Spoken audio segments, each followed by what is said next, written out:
This is Dream Power Radio, the place where your dreams turn into reality.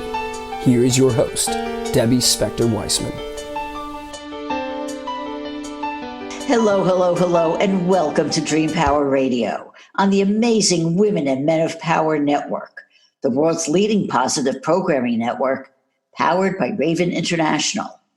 I'm your host, Debbie Spector-Weissman, the Dream Coach. This is the show where we talk about dreams, both daytime and nighttime dreams, and how you can use them to make the internal shift to a life you love. Regular listeners of this program know we often explore specific methods of dream interpretation. And there's one that's piqued my curiosity for a long time, and that's the practice of using the Kaballah for understanding dreams. For those of you who are not familiar with it, the Kaballah is a school of Jewish thought that strives to explain the mysteries of life. And what is more mysterious than dreams? We're going to explore dreams through the lens of the Kaballah with psychotherapist, author, and dream master Linda Schiller. Linda has taught and written about many aspects of dream work for the past 35 years and is the author of the book Modern Dream Work: New Tools for Decoding Your Soul's Wisdom.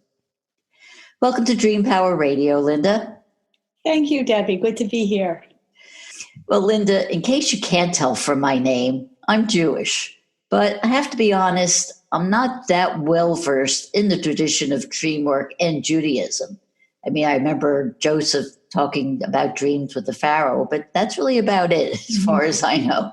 So can you talk about how dreams are referenced in Jewish scripture and writings? Absolutely. And you're in very good company, by the way, because although there is a long history of tradition, in Jewish tradition, of talking about dreams and dream work and both waking and sleeping dreams, most people, unless they've gone out of their way to explore it, don't know much about it. So the first thing I'll just say is that the word in Hebrew for dream is chalom, rhymes with shalom. And that is used to mean both dream and vision.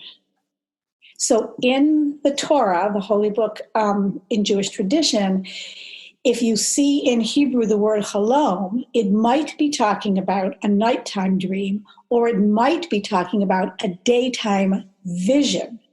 So some examples of each of these two types are, one, of course, the most famous dreamer in the Torah is Joseph. And he both has dreams that his brothers take great umbrage with when he talks about the dreams of, the sheaves of wheat surrounding him and all bowing down. And the brothers interpret that to mean that Joseph is, asking his brothers to bow down to him.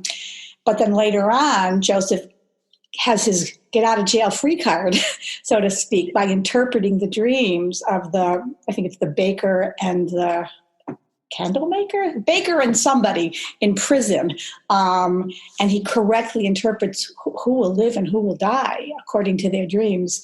And then later on, when Pharaoh is dealing with the famine in Egypt, he gets wind of this master dream interpreter who was in jail, and that's how he becomes Pharaoh's right-hand man, is by being his chief dream interpreter.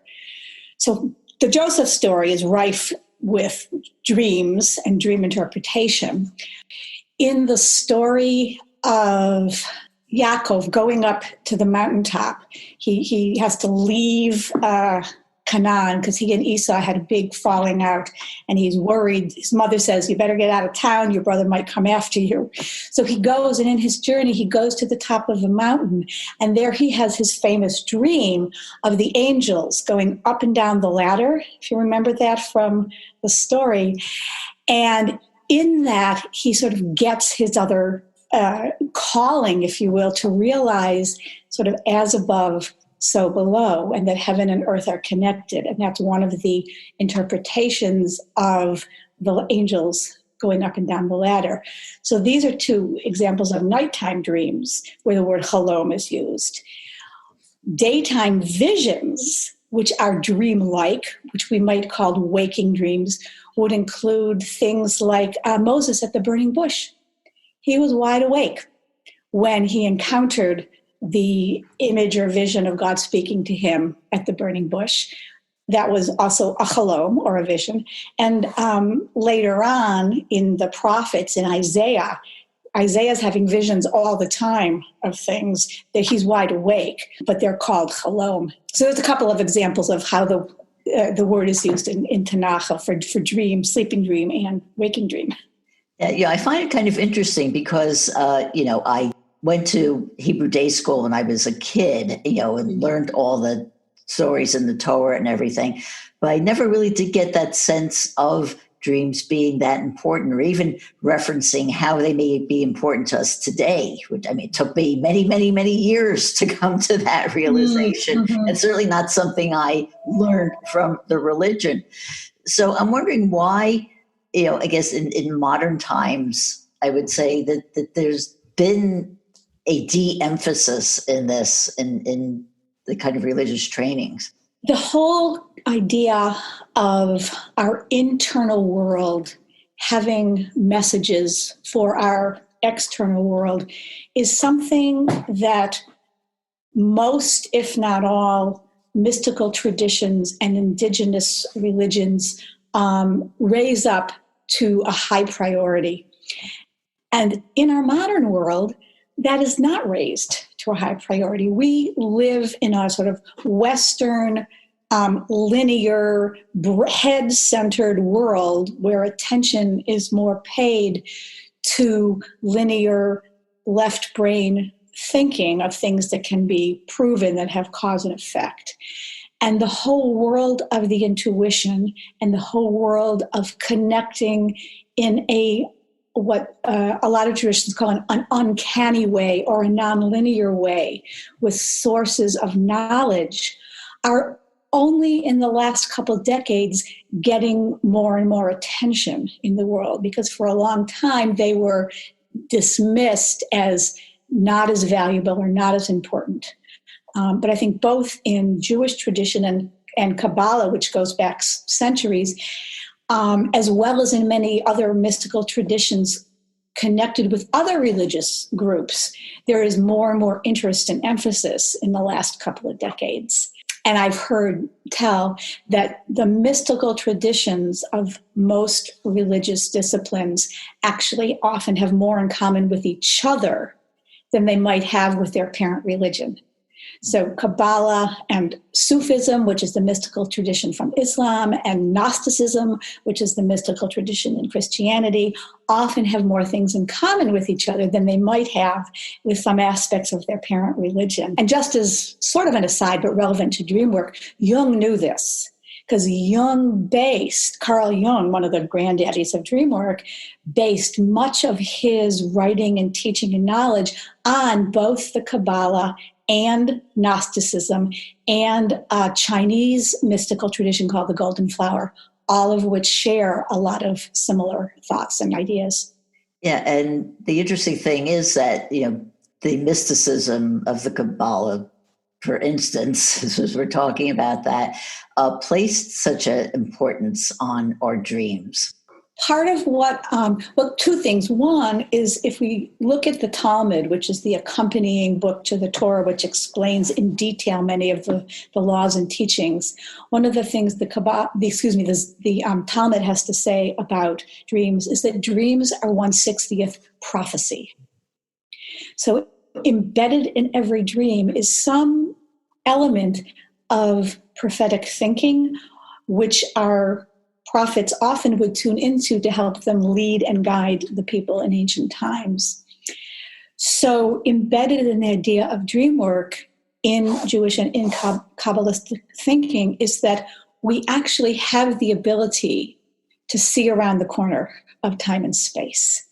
Most of us don't access that on a regular basis, but it's there for us. And one of the things that I have done in my Pardes framework of doing dream work based on the Kaballah is to raise up that layer of dream work, both the practical as well as the mystical, and the ability to use dreams as prophecy to equal importance.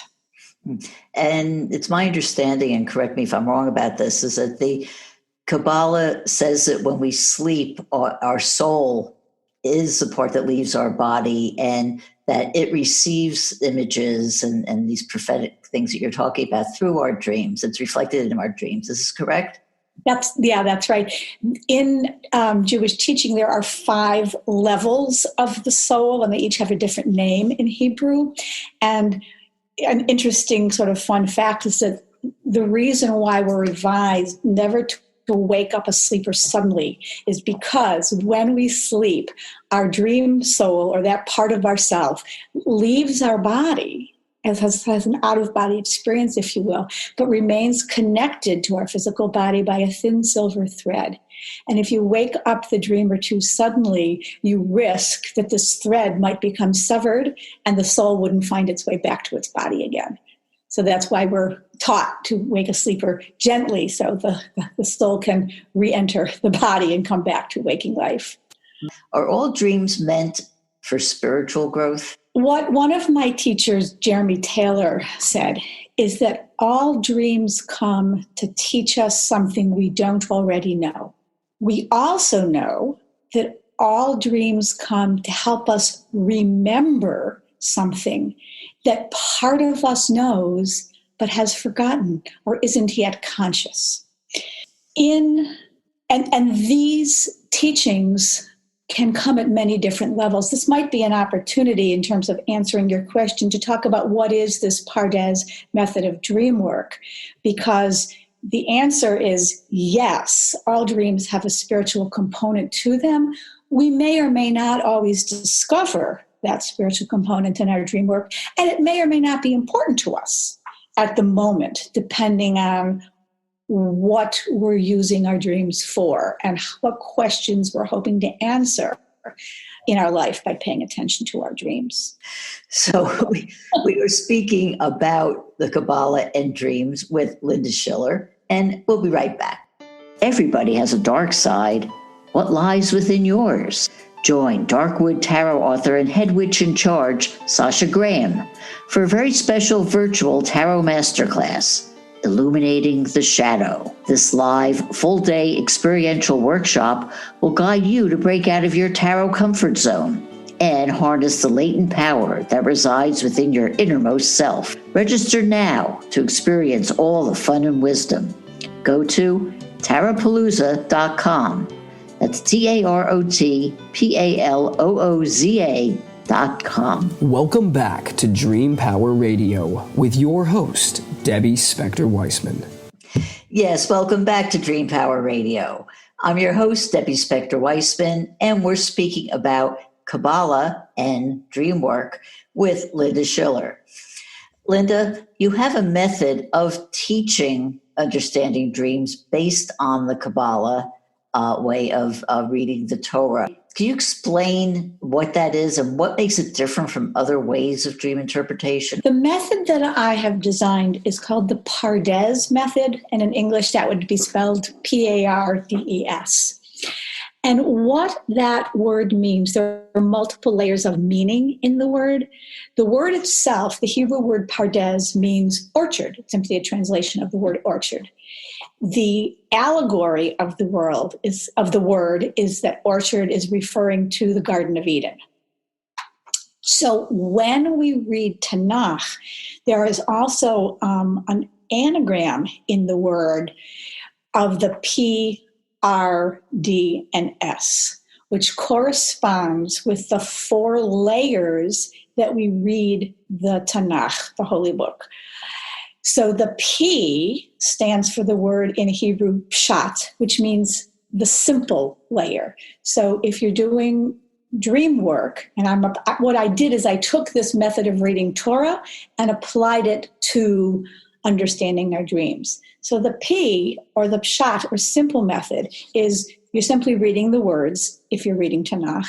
And in a dream, it's the dream story itself. It's the images, the words, the setting. It's the dream that you have. That's the simple layer. And we can certainly just appreciate a dream on the layer of, oh, that was an interesting story, or these were beautiful or scary images, or whatever came through. The second layer is the R, which stands for the Hebrew word remez, and remez means in English hint. So the next layer is what is hinted at in these words. So it's like when you're reading a poem and there's the words themselves, and then you start to say, oh, and this author of this poet is creating an image that reminds me of this, and I associate to that. So when we're reading Torah, and we have line in Torah, we read the words, the shot layer, and then the next layer is, what does this remind me of? Or where else in Torah were these words used, or was this sentence written? Same thing in dream work. The next layer, what is the dream hinting at? These are our first associations to the dream. Here's the story. And then we go, oh yeah, that reminds me of this. Or, oh yeah, I dreamed about pizza because I ate pizza for dinner last night. That's right. Or, oh, I'm planning a trip to Italy and there's a lot of pizza in Italy, so that must be what the dream is about, that I'm planning this trip someday when we can go travel to Italy again. So that would be the second layer. And we pretty quickly, if we pay attention to the dream, can get what it's hinting at for us, because it's immediate associations that we don't have to work very hard for. The third layer is the D, or the drash layer, and that comes from the Hebrew word lidrosh, which means to pursue or chase after. So this is the layer that we have to do some work to understand. And if we're reading Tanakh, if we're reading the Torah, we have to study with others, we have to consult other sources, we have to dive deeper into the meaning of the words, perhaps using gematria, which is the numerology in Hebrew tradition, and use a variety of other ways of getting past an initial association to what else is there. In dream work, this is where we do most of the actual work of peeling off the layers, or as Jung would say, unpacking the layers of the dream. And here in the drash layer, we use methods of dream work to help enhance our understanding. We use methods such as the Gestalt method, which is where every person and every object, even in the dream, is some aspect of yourself. So if you're dreaming about, I went to the seashore and there were big waves and there was a sandy beach, we'd say, what is the wave part of you? Or what is the sandy beach part of you, as well as the I of the dream, the you part of you. So that's one example. Then there are puns and plays on words. Are there any plays on words in your dream that you come up with? If you're dreaming about a whale that showed up on the beach, are you dreaming about this big leviathan? Or are you dreaming about crying really loudly, wailing, right? There's a pun or a play on words that might be there. And then there are lots of other ways of doing dream work, including what is called dream re-entry, where you go back in your waking life inside of the dream and interact with the characters and the objects, and have the ability to ask them questions and get information from the mouth, so to speak, of the dream people to help enhance your understanding of the dream. So these are just a few examples. There are many, many ways of doing dream work. These are a few examples of things we might be doing in the drash, the D layer of the dreaming. And finally, the fourth layer is what would be the S of Pardes, which stands in Hebrew for the word sod, which has ironically the same first letter in English, which is secret. Here is the secret, the mystical, the transpersonal layer, where we are dreaming of things connecting us with heaven and earth. We are dreaming of a connection that may be coming from God or the divine or angels or whatever your belief system holds. We're also dreaming here at this transpersonal layer. Sometimes we dream for ourselves, sometimes we dream for others, and sometimes we dream for the world. And in particular, in these times of unrest and fear and pandemic, there's been a lot of people having dreams that are reflecting not only what they're feeling and going through personally, but they're also reflecting the state of the world, either as an image or mirror for what's going on in the world, or as hopefully peeking around the corner of time to a healing and a resolution of some of these things that are happening in the form of what we sometimes we fear and sometimes we hope will be prophecy. We won't know, of course, until that time comes, what the dreams are saying. Right. So the core of this method of dream work is that a dream comes to us with multiple simultaneous layers of meaning.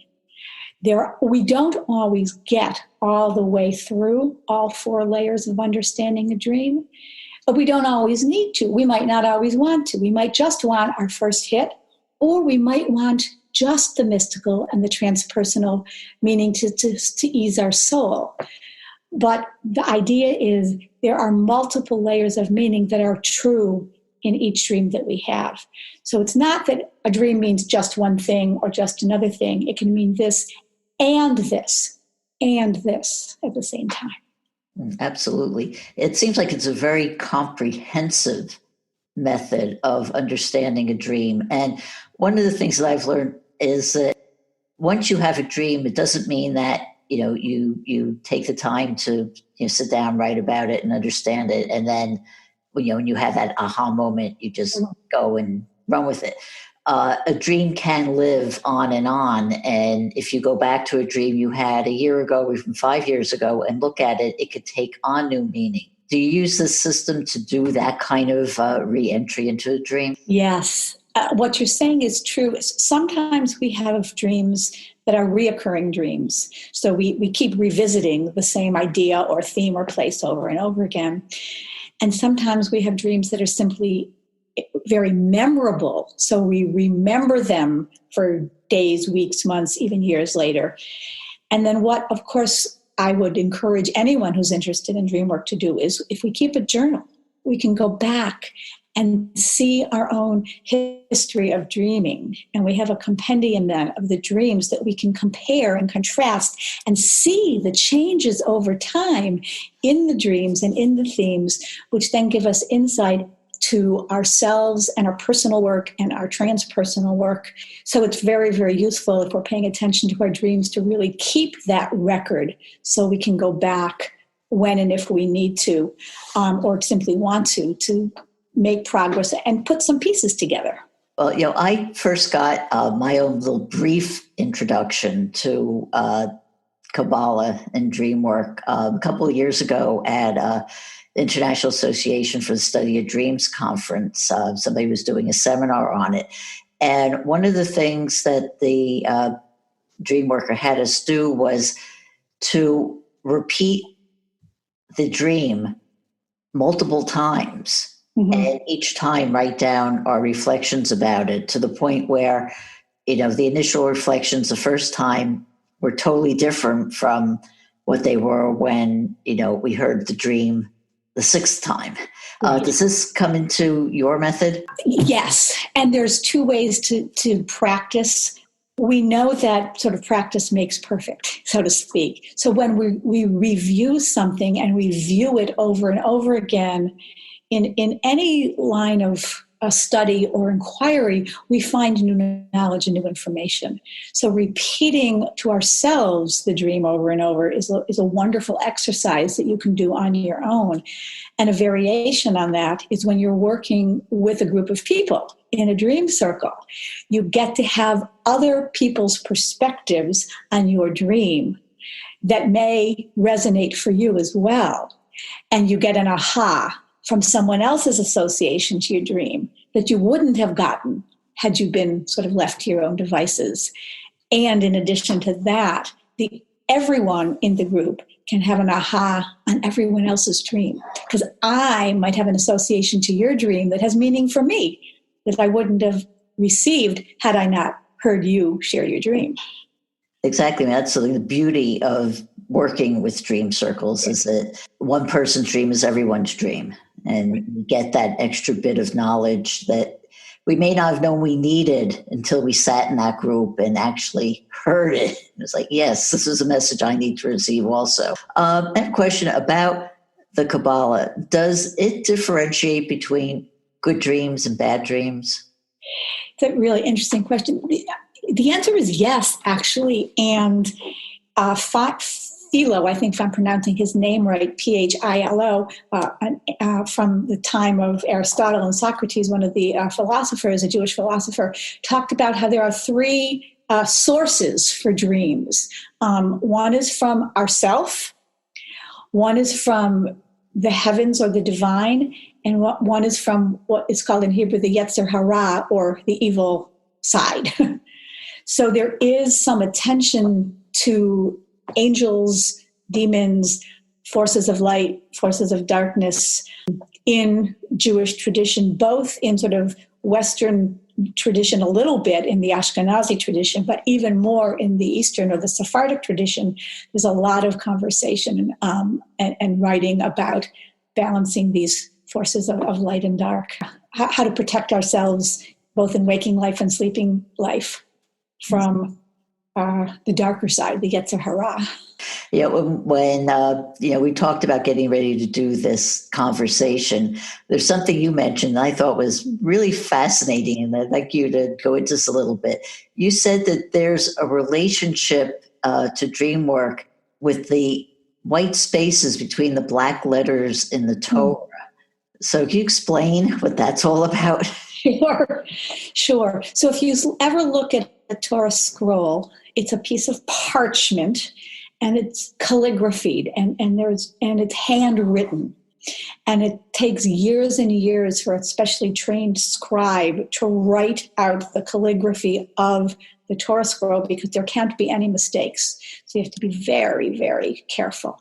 And so when you're done, you have a very intensely, carefully written out holy book. There are the letters that are written in black that contain the words and then the sentences. And each word has a meaning. And then if we look at other ways of understanding the depth of knowledge, each letter has a meaning. And then there are little designs and little crowns on top of some of the letters that elevate them or decorate them. There's all this information contained in the written words on the parchment. And then the other way of looking at and understanding some of the deeper layers of meaning is to look not only at the black letters, but to look at the white spaces between. So it's talked about the black fire and the white fire, both of which are thought to be sort of holy fire. So we look at the foreground and the background. We look at what's on top and we look at what's underneath. And we know, for example, in music, we have the words of a song or the notes of a melody, but the timing and spacing of when there's breath and when there's pause gives as much meaning to the song as the words themselves. That's some of the idea about the white and the dark, the light and the dark, the writing and the white spaces. So in thinking about that and applying it to dream work, to attend both to what the images and the messages are in the dream, and then what is not said. What is implied? And this is part of the system on the Pardes of the Drash, of the Lidrosh, to chase after and look for the meanings. What is the dream pointing us in the direction of that isn't actually contained in the dream itself? And there's a path to take beyond the words. Well, you are actually teaching an online course in Kaballah dream work. Can you tell us a little bit about that? Sure. It's being offered through the auspices of Hebrew College in Boston. And in these pandemic times, it's going to be all on Zoom. So anyone anywhere in the country is welcome to join. It's going to be held starting October 19th on Monday evenings from 6:30 to 8. And it will run for 6 weeks. And in that class, we will learn a little bit more about the history of dream work and Jewish tradition. We will learn the Pardes method, and then we'll have a lot of opportunity to practice doing dream work together using this layered approach to dreams. And for those who are interested in reading about this method more in depth, one of the chapters of my book, Modern Dream Work, has a whole chapter that describes and writes out this Pardes method with a number of examples of how it's applied to people's dreams in the book as well. Great. And if people want to get in touch with you to find out more about you, how do they do that? So I have a website, lindaschiller.com. That's all one word. And I have a website from my book. The book is called Modern Dream Work, New Tools for Decoding Your Soul's Wisdom. And the website is simply moderndreamwork.com. So you can read all about the book and what it covers. And then I have an email, lindaschiller@gmail.com. Wonderful. Well, Linda, thank you so much for being on Dream Power Radio today. We've been speaking with Linda Schiller about Kaballah dreams. I hope you've enjoyed today's program. Until next time, this is Debbie Spector-Weissman saying, sweet dreams, everybody. You've been listening to Dream Power Radio with your host, Debbie Spector-Weissman. For more information on Debbie or to sign up for her newsletter, go to dreampowerradio.com. This has been Dream Power Radio on the amazing Women and Men of Power Network, the world's leading positive programming network, powered by Raven International.